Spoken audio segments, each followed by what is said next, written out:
নমস্কার, ব্রেকিং বাংলায় আপনাদের স্বাগত। আমি জয়ন্ত মজুমদার।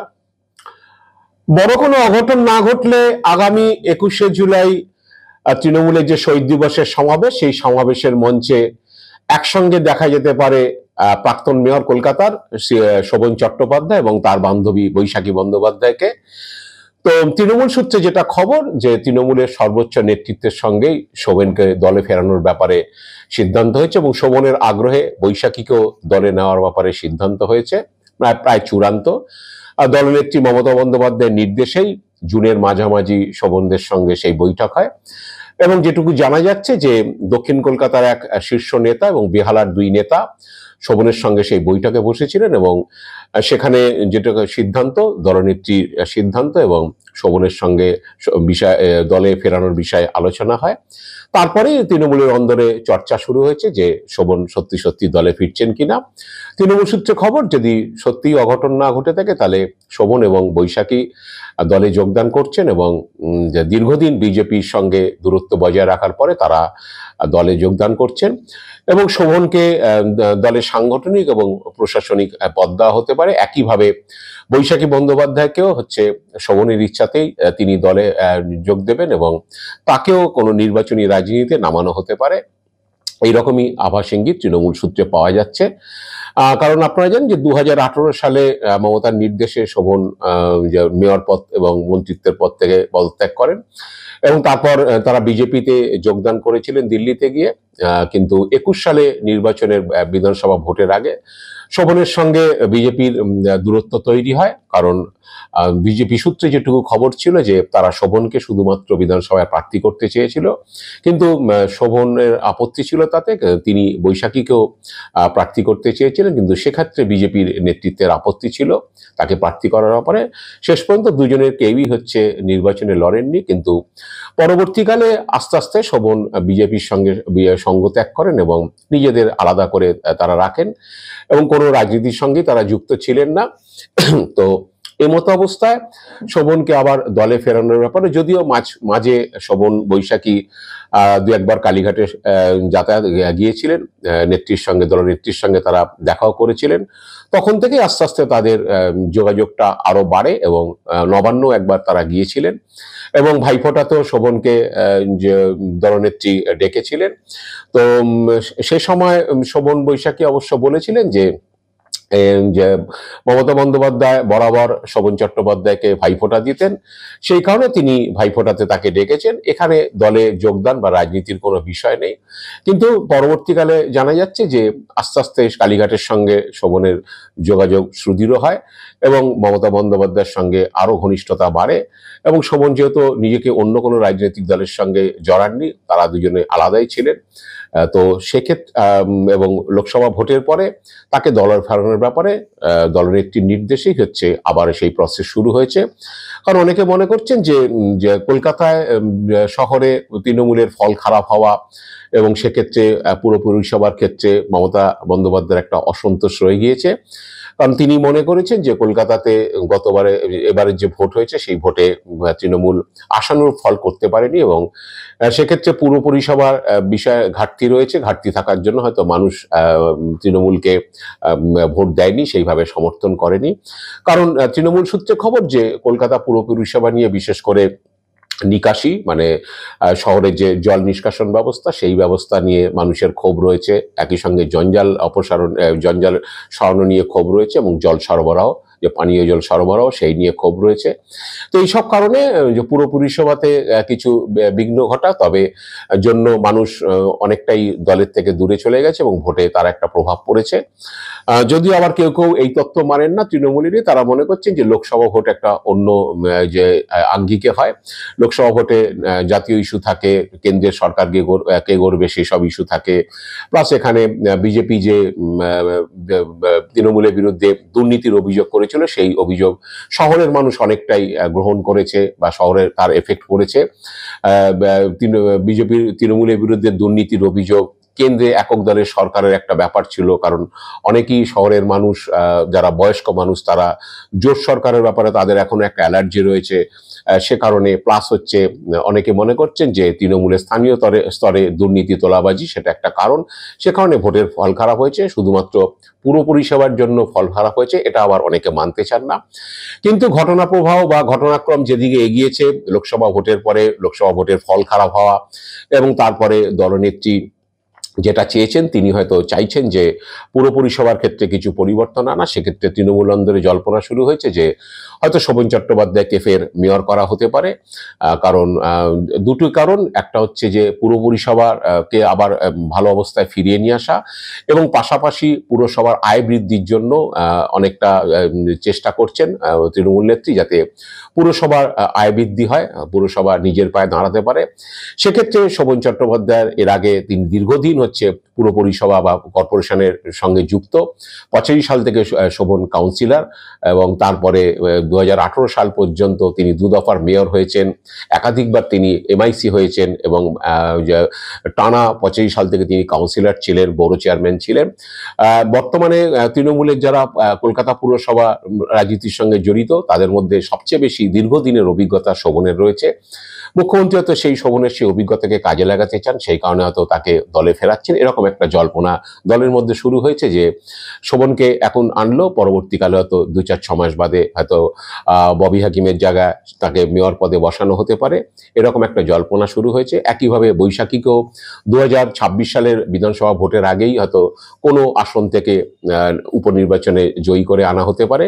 সেক্ষেত্রে বেহালা পশ্চিম অবস্থা একটা রয়েছে। বেহালা পশ্চিমে পার্থ চট্টোপাধ্যায় গ্রেপ্তার হওয়ার পরে তিনি জেলে রয়েছেন দীর্ঘদিন, কিন্তু পার্থ চট্টোপাধ্যায় যেহেতু বিধায়ক পদ থেকে পদত্যাগ করেননি, সে কারণে তিনি এখনো বিধায়ক রয়েছেন। কিন্তু তৃণমূলের অন্দরে চর্চে যে বৈশাখীকে অন্য কোনো যে কোনো আসন থেকে তাকে নির্বাচনী রাজনীতিতে নামানো হতে পারে, এই ধরনের চর্চা জল্পনা তৃণমূলের অন্দরে চলছে।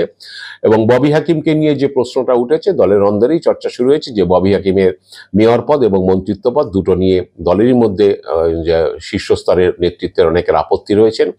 কারণ হচ্ছে অনেকেই চান যে হয় ববি হাকিম মন্ত্রিত্বে থাকুন অথবা মেয়র পদে থাকুন, সেক্ষেত্রে তাকে মেয়র পদ থেকে সরিয়ে মন্ত্রিত্বে রাখতে পারে তৃণমূল নেত্রী, সেরকম জল্পনা শুরু হয়েছে। ববির দলে যথেষ্ট গুরুত্ব রয়েছে, সংখ্যালঘু মুখ হিসেবে তার একটা দলে গুরুত্ব রয়েছে বাঙালি সংখ্যালঘুদের মধ্যে। তো এইসব চর্চার মধ্যেই শোভনকে ফেরানো হচ্ছে। তবে এক্ষুনি শোভনকে দলে ঢোকালেই হয়তো কোনো বড় পদ তাকে দেওয়া হবে না, সেই কথাই দলের অন্দরে শোনা যাচ্ছে। তাকে দক্ষিণ 24 পরগনা কোনো সাংগঠনিক দায়িত্বে ফেরানো হতে পারেন। এক সময় শোভন চট্টোপাধ্যায় দক্ষিণ 24 পরগনার জেলা সভাপতি ছিলেন, সেই হিসাবে তাকে দক্ষিণ 24 পরগনা কোনো সাংগঠনিক দায়িত্বে ফেরানো হতে পারে, এবং পরবর্তীকালে হয়তো প্রশাসনিক পদে বসানো হতে পারে, এইসব চর্চা। এবং কোনো বেহালার কোনো ওয়ার্ড থেকে তাকে পরবর্তীকালে কাউন্সিলরও করা হতে পারে। এবং এখনো পর্যন্ত শোভনের পুরনো ওয়ার্ডে তার প্রাক্তন স্ত্রী বা তার প্রাক্তন স্ত্রী বলবো না, তার স্ত্রী এখনো যেহেতু বিবাহ বিচ্ছেদ হয়নি, রত্না চট্টোপাধ্যায় সে 131 নম্বর ওয়ার্ডের কাউন্সিলর রয়েছেন, এবং রত্না শোভনেরই ছেড়ে যাওয়া আসন সেই বেহালা পূর্ব, সেখানকার বিধায়ক রয়েছেন। সেক্ষেত্রে রত্নাকে কোনো একটি পদে মমতা বন্দ্যোপাধ্যায় রাখতে পারেন, হয়তো বিধায়ক পদে রাখতে পারেন, কাউন্সিলর আসন হয়তো রত্নাকে ছেড়ে দিতে হতে পারে, সেক্ষেত্রে শোভন সেখানে কন্টেস্ট করতে পারে। এই ধরনের নানান আলোচনা, সমীকরণ, জল্পনা তৃণমূলের মধ্যে চলছে। তো এখন দেখা যাক যে শেষ পর্যন্ত 21শে জুলাই শোভন বৈশাখী তারা হচ্ছে 21শে জুলাই মঞ্চে তাদেরকে দেখা যায় কিনা। যদিও তৃণমূলের অন্তরে জল্পনা যে তারা যে 21শে জুলাই জয়েন করবেন সেটা প্রায় চূড়ান্ত, কারণ এটা দলনেত্রীর সিদ্ধান্তেই সেটা হয়েছে। এবং যদি কি বলে তারা জয়েন করেন, সেক্ষেত্রে শোভন বা বৈশাখীকে পরবর্তীকালে দল কিভাবে কাজে লাগাবে, বা কোনো পদ দেবে কিনা, বা কি পদ পেতে পারে তারা, সাংগঠনিক বা প্রশাসনিক কোনো পদ শোভন পেতে পারে কিনা, বা বৈশাখীকে নির্বাচনী রাজনীতিতে মমতা স্থান দেন কিনা বা কোনো জায়গা দেন কিনা, সেই সব নিয়ে নিয়ে এখন চলবে আলোচনা। তো যাই হোক, যে বৈশাখী সঙ্গে শোভন বান্ধবী হিসাবে বৈশাখীকে দলে ফেরানোর ব্যাপারে আবদার করেছিলেন, যেটুকু তৃণমূল আন্দোলনের খবর, সেই আবদার তার মেনে নেওয়া হয়েছে, তাই বৈশাখীও তার সঙ্গে ফিরছেন। এখন বৈশাখীর যে বিবাহ বিচ্ছেদ হয়ে গেছে, কিন্তু শোভনের বিবাহ বিচ্ছেদ এখনো সম্পন্ন হয়নি, আদালতে মামলা চলছে। তবে বেহালাতে যারা রয়েছেন, তৃণমূলে যারা কাউন্সিলররা রয়েছেন, তাদের মধ্যে মিশ্র প্রতিক্রিয়া রয়েছে। কারণ কোনো কাউন্সিলর যারা মনে করছেন যে 5 বছর শোভন চট্টোপাধ্যায় সক্রিয় রাজনীতিতে নেই, বেহালার রাজনীতির সঙ্গে নেই, সুতরাং এখন তারা মনে করেন না যে, যারা অন্তত শোভনের সঙ্গে তেমন ঘনিষ্ঠতা যাদের ছিল না, তারা শোভনের দলে ফেরা নিয়ে খুব একটা উচ্ছ্বসিত নয়, মানে শোভন ফিরলে কি হবে না হবে। আবার কেউ অন্য মত রয়েছে তাদের, তারা মনে করছেন যে বেহালা অঞ্চল কার্যটা কিছুটা অভিভাবকহীন তৃণমূল। কারণ শোভন এক সময় বেহালা পূর্বের বিধায়ক ছিল, তিনি এখন 18 সাল থেকে বিধায়ক নেই। সেকেন্ড হচ্ছে 2022 সাল থেকে পার্থ চট্টোপাধ্যায় জেলে, বেহালা পশ্চিমের বিধায়ক পার্থ চট্টোপাধ্যায় ছিলেন, তিনিও জেলে। তো সেই অভিভাবকহীন অবস্থাতেই বেহালায় এবারে লোকসভা নির্বাচনে লড়াই হয়েছে এবং তৃণমূল এখান থেকে 2টি আসনে জয়লাভ করলো, মার্জিন অনেক কমে গিয়েছে। আর 2টি আসনে 15,000 16,000 ভোটের মার্জিনে মালা রায় এগিয়েছিল, কিন্তু গত 19 সালের ভোটে সেই মার্জিন অনেক বেশি ছিল। তো অনেকে মনে করছেন যারা শোভনপন্থী, বা বলা যায় যে শোভনের এক সময় যে শুভানুধ্যায়ী ছিলেন, সেসব কাউন্সিলর বা নেতৃত্ব, তারা মনে করছেন যে শোভন চট্টোপাধ্যায় ফিরলে, বা বেহালা রাজনীতিতে ফিরলে, বা কলকাতা পুরসভা রাজনীতিতে ফিরলে, সেক্ষেত্রে বেহালার সিচুয়েশন একটু অন্যরকম চেঞ্জ হয়ে যেতে পারে, বা কলকাতা পুরো প্রশাসনের অবস্থাও অনেকটা চেঞ্জ হতে পারে। আবার যারা শোভন বিরোধী, তারা মনে করছেন যে শোভন চট্টোপাধ্যায় ছাড়াই হচ্ছে চলে যাবে, কারণ হচ্ছে কর্পোরেশনের পরিষেবার উপর দাঁড়িয়ে লোকসভা ভোট হয় না, সেক্ষেত্রে লোকসভা ভোটের ফলাফল খারাপ জন্য পুরো পরিষেবাকে দায়ী করা যায় না, এরকম মত রয়েছে।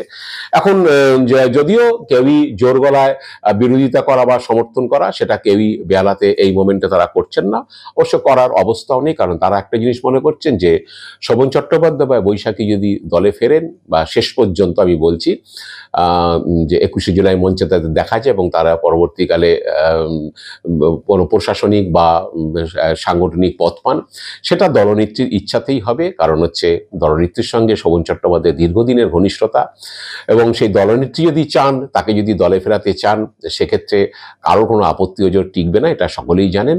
তো সেই জন্যই হচ্ছে দলনেত্রীর সিদ্ধান্তেই যদি শোভন ফেরেন, তাতে সকলেই সেই সময় শোভনকেই স্বাগত জানাবেন, এটাই দস্তুর। তো আমরা আগে 21শে জুলাই পর্যন্ত অপেক্ষা করব যে শোভন বৈশাখী সত্যি সত্যি তৃণমূলের মঞ্চে আসেন কিনা, তারা দলে যোগদান করেন কিনা, এবং ভবিষ্যতে মেয়র পদে আবার শোভনকে দেখা যাবে কিনা, বা বৈশাখীকে কোনো বিধানসভায় জিতিয়ে আনেন কিনা মমতা বন্দ্যোপাধ্যায়, তার জন্যই আমরা অপেক্ষা করছি। বিরোধী দলের নেতা শুভেন্দু অধিকারী ইতিমধ্যেই বলেছেন যে ইয়াকে কি বলে, আমাদের মেয়র ববি হাকিমকে সরানোর জন্যই শোভনকে দলে আনা হচ্ছে, যদিও ববি হাকিম সে কথা মানেননি, তিনি মানতে চাননি, তিনি এক্ষেত্রে শুভেন্দু অধিকারী কিছুটা কটাক্ষ করেছেন। এখন যাই না শেষ পর্যন্ত ববি হাকিমকে সরানো হবে কিনা মেয়র পদ থেকে, শুধুমাত্র তাকে পুরমন্ত্রী রাখা হবে কিনা, শোভনকে আবার মেয়র পদে বসানো হবে কিনা, তার জন্য আমাদের ভবিষ্যতে অপেক্ষা করতে হবে, বা আমরা তাকিয়ে থাকবো। আজ এ পর্যন্তই। আপনারা ভালো থাকবেন, সুস্থ থাকবেন, নমস্কার।